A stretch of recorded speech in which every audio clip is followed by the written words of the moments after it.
بعزم حديد.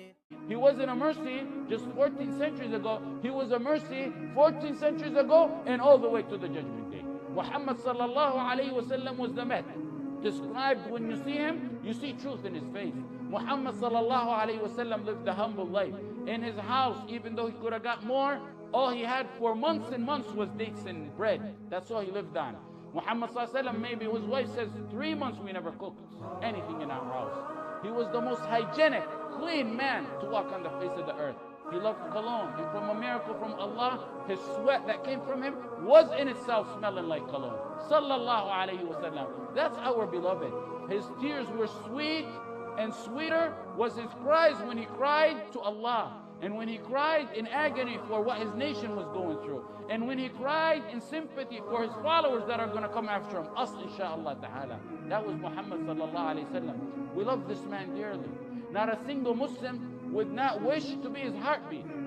I say, we love him so much, so dearly, we shed tears when we remember him, when we talk about his life, his history, his wives, his beloved companions. We love them all. And we love the tears we shed because of the Prophet Muhammad sallallahu alaihi wasallam. The death of Muhammad sallallahu alaihi wasallam is the saddest day in the history of any believer. Any believer, you ask him, what's the saddest day in your history? It's the death of the Prophet Muhammad sallallahu alaihi wasallam. Of this time in our old times.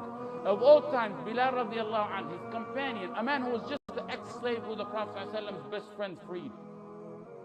When the Prophet ﷺ died, he left out of Medina and went to Syria, Damascus, and lived there. Why? Because when he walked in the alleys of Medina, he would always remember his friend. He was the one who the Prophet ﷺ took him from an ex-slave, an unrecognized, oppressed man, to having one of the highest ranking positions Islam offered. He was to call the adhan. His blessed black feet went on top of all 3 of our monuments calling for the prayer. I don't think this ever happened to anyone else.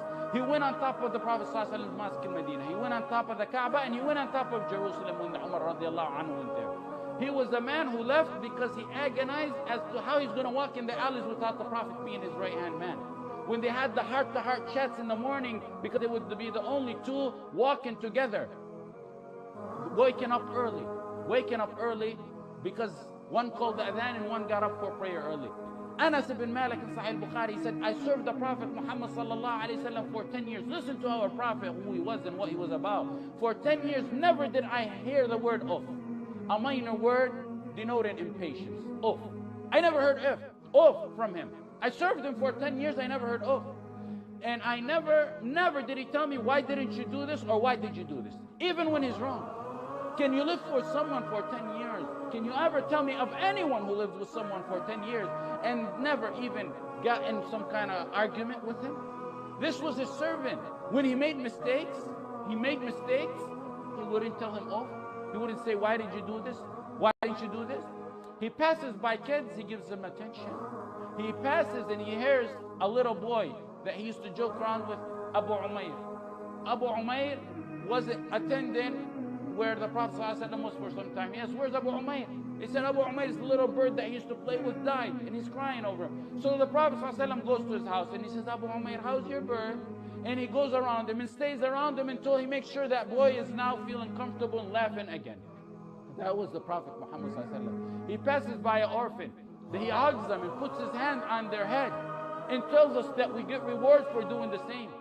He was so humble when a foreigner or someone from the newcomers came in, he would say, which one of you is Muhammad?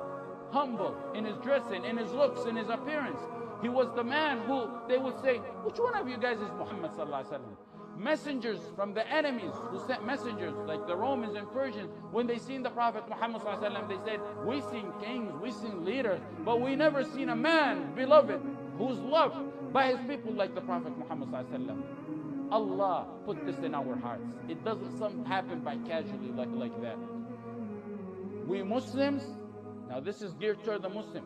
We Muslims need to honor our beloved by staying firm on his belief, solid, unshakable, on the belief of the Prophet ﷺ. That was what would have made him proud of us today if he was amongst us. Solid in every aspect of his belief, regardless of the struggles we face, and we face many, especially today.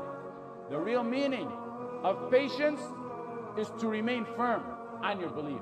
Wala and bara is not a sporadic feeling you have sometimes, or when you hear a movie about blasphemy or a mocking of the Prophet Muhammad ﷺ. It's a constant belief, always in the heart. Let me make it clear.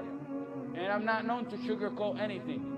We love those who love the Prophet ﷺ, and we despise those who the Prophet ﷺ despised, and those who despise the Prophet Muhammad ﷺ. Love entails that. You can't tell me about anything other than that. Love entails that, and no one can argue that matter.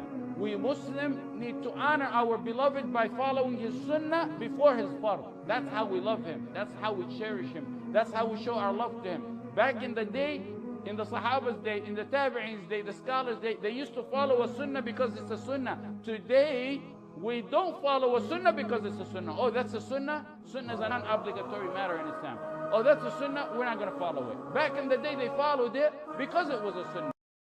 قل إن كنتم تحبون الله فاتبعوني يحببكم الله ويغفر لكم ذنوبكم والله غفور رحيم.